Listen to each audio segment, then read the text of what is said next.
যে আগে ছিল শুধু ছেলেদের আপনার ফুটবল খেলা, দেখেন অসংখ্য থাকে যে যত বেশি গ্রহণ করবেন তত আমার আপনার মাথার উপরে এসে ইসলামিক সংস্কৃতি সরিয়ে দেওয়ার জন্য সর্বাত্মক চেষ্টা শুরু হবে। আগে ছিল শুধু ছেলেদের, এখন কি হয়েছে জানেন? স্কুলে তো আছে মাদ্রাসায় চিঠি দেওয়া হয়েছে মেয়েদের জন্য ফুটবল আপনার দল গঠন করতে হবে। মেয়েদের ফুটবলার দল গঠন করতে হবে। ষষ্ঠ থেকে দশম শ্রেণী পর্যন্ত, আলিম ফার্স্ট ইয়ার অর্থাৎ ইন্টারমিডিয়েট ফার্স্ট ইয়ার থেকে নিয়ে সেকেন্ড ইয়ার পর্যন্ত এই মেয়েদেরকে আপনার ফুটবলার হিসেবে আপনার দল গঠন করে তাদেরকে খেলা শিখিয়ে দেওয়া হবে। আমি সেখানে ছোট্ট করে হেকমতার একটু পোস্ট করেছি যে মেয়েদেরকে খেলার প্রতি, খেলোয়াড় আপনার বানানোর প্রতি উৎসাহিত না করে দিনী শিক্ষা, নৈতিক শিক্ষায় উৎসাহিত করুন।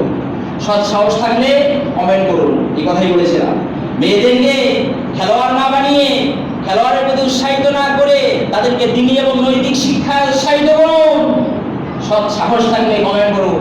সম্মানিত উপস্থিতি, দেখেন যদি আজকে আমাদের ইন্টারমিডিয়েট পূর্ব মেয়েরা যদি তারা যদি ফুটবল খেলতে যায়, তারা যদি ফুটবল খেলোয়াড় হয়, কেউ তো আছে করে সে ভিন্ন কথা, দুনিয়ার সব জায়গায় ভালো মন্দ থাকবে, কিন্তু তাই বলে আমার আপনার পরিবারের একজন মেয়ে সে একজন ফুটবলার হবে, আমার আপনার ঘরের একজন মেয়ে সে একজন গায়ক হবে, নায়ক হবে, সে একজন ড্যান্সার হবে, এটি কি কখনো মেনে নেওয়া যায়?